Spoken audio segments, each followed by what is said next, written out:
Greetings and welcome back to Adventures in Benchwork, so to speak.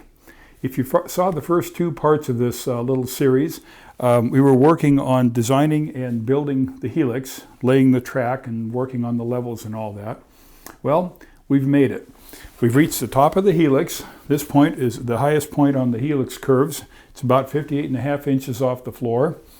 We've got the framing set up above to accommodate the log landings that will eventually occupy the space on both sides of the top of the helix. We've got the other vertical framing and components in here to be able to sheathe the helix with masonite at some point to cover it all up.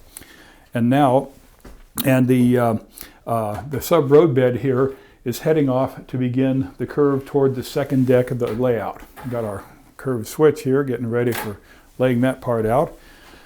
Now comes the really spooky or scary part in some cases, which is building the second deck benchwork. It's something that takes a little bit of thought, but there's a lot of different ways to do it. And of course, the objective is to build the benchwork out here so that it's self-supporting without any kind of interference for the lower level track work and layout.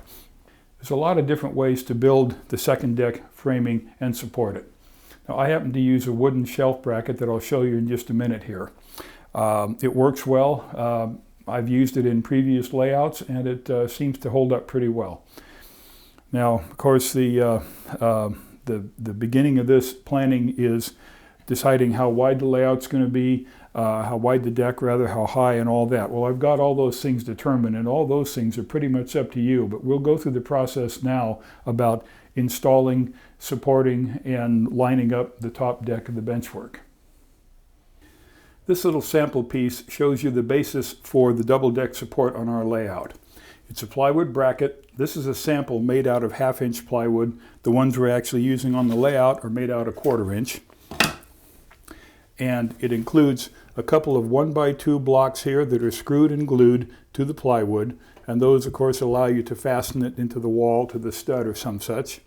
We've got a couple pieces of wood here that are the samples of demonstration of what the second deck framing is going to look like. Now the bottom here is curved so that we can add some coving to the back so the backdrop on the lower level comes up a little higher, which will make it a little easier for photography and give it a little more pleasant look from looking at it from down low. Now this wall used to be the outside wall in our garage. It's completely sheathed with 1/2 inch plywood throughout below the sheetrock. Now, most of the time, of course, you're just going to have studs behind sheetrock. With the plywood, we're kind of spoiled in that we can put these screws in almost anywhere over here, and we're going to be able to hit wood. Now, in the case of where there's studs, I would position the cross pieces on the second deck framing in order to coincide with the 16-inch stud spacing or 24 or whatever it is in the wall behind. In our case, we've got plywood everywhere. We put screws in anywhere we want. This is the first section of benchwork going on the second deck.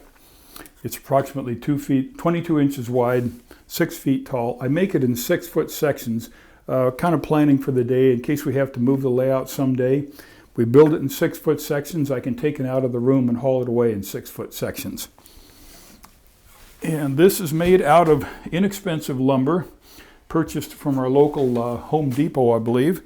1x3 lumber, screwed and glued at all the joints, assembled using these really handy little corner jigs that are fairly inexpensive, but they hold everything square when you're assembling it. Makes it a lot easier to get it accurate.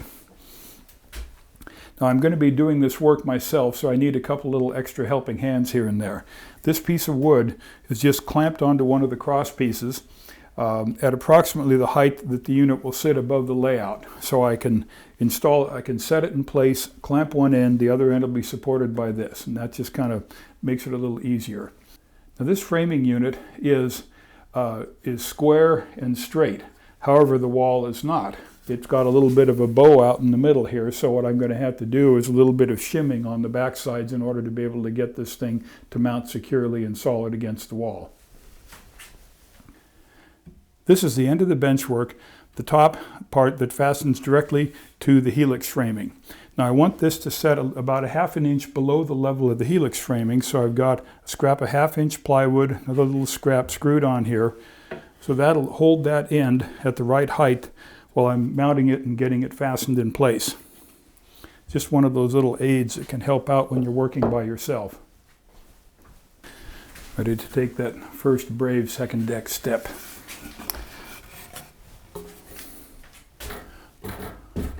Let's put this in place here. Rest it really gently down here on the tracks where there's already got track laid. And push it up against the back wall. Use one of our quick grips. Hold it in place. And we can see that it's not going to rest tight against the wall. There's about ½ inch gap down here at the far end. Likewise, a gap on the top of the helix framing, so we'll have to take care of those before we get anything fixed securely in place. All right, we've got the other end of the second deck clamped tight against the helix, and you can see our line on the wall here. That's the level line, and it's pretty close. We'll check it again with the level here, and just tweak it up a little bit. That looks good. So we'll go ahead and put one screw in here to start. And I always put these screws in from the bottom, angled from the bottom if necessary,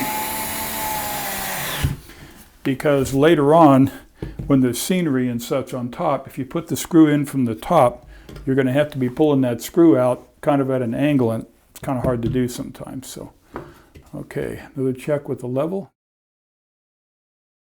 I will turn the level sideways here, get a good look at it. And this is only temporary, of course, but we'll lift it up and put our temporary clamp back on so it looks like it's pretty close. That way, this end is screwed tight and level so we can work on the other end. This is the end of the bench work on the helix. It's a little hard to see here, but we have a considerable gap behind the bench work due to the warp in the wall here. So, got a little scrap of ½ inch plywood here. I'm going to kind of shove that over until it's tight.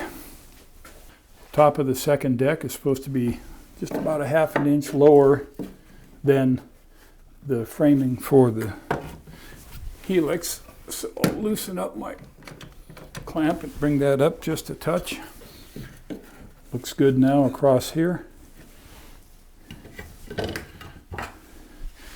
And once again, we put the level in place, check it,